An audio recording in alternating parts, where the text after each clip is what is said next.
I'm Dr. Regina C, consultant gastroenterologist and clinical lead gastroenterology at King's College Hospital, London, Dubai. Irritable bowel syndrome is not a disease. Irritable bowel syndrome is a condition which we don't know the cause, which comes triggered sometimes by gastroenteritis or viral or bacterial infections.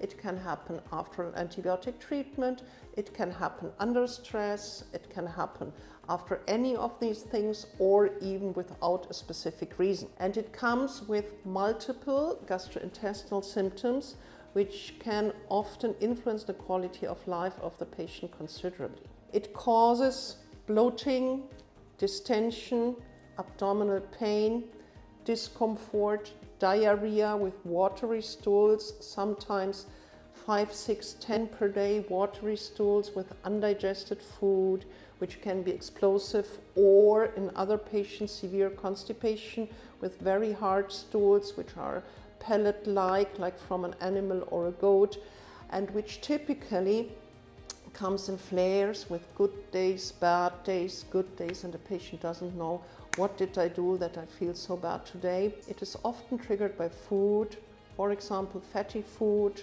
fresh bread, coffee, or by stressful life events. Irritable bowel syndrome is a diagnosis or condition which primarily is diagnosed by listening to the patient.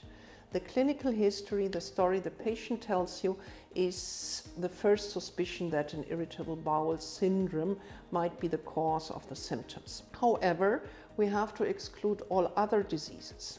That means we listen to the patient, and then in general we do some baseline examinations recommending to exclude, for example, bacterial infections, infections with parasites, or according to the symptoms, excluding ovarian processes or excluding gallbladder conditions. The normal baseline examinations would be a stool sample to check for parasites, as well as possibly an ultrasound of the abdomen and the ovaries. After that, we would recommend to start a trial treatment if there are no alarm symptoms. That means if the patient does not lose weight, if there is no vomiting, if there is no blood in stool, and the patient has symptoms but is stable, we would recommend a trial treatment.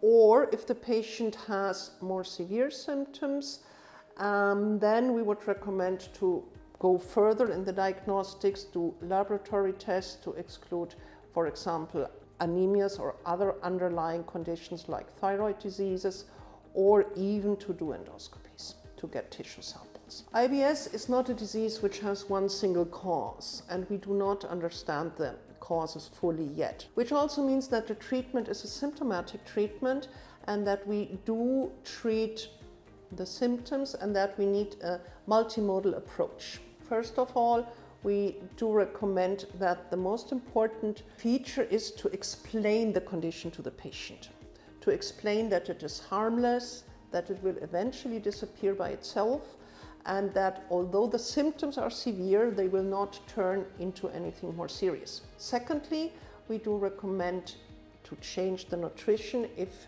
possible and necessary. There are certain nutritional factors which cause more symptoms, like, for example, very bloating food or a diet which is very limited. Secondly, we do recommend physical exercise, which helps in irritable bowel syndrome. Sometimes we do recommend psychological help or relaxation exercises. And then, of course, there are medications. And we have an array of different medications which can either reduce pain or reduce diarrhea or treat the constipation or influence the bloating. IBS, irritable bowel syndrome, and IBD, inflammatory bowel diseases, are similar only in that they have the same letters and that they are gastrointestinal diseases. Otherwise, two totally separate conditions which require totally different diagnostics, totally different therapies. Basically, they have nothing to do with each other.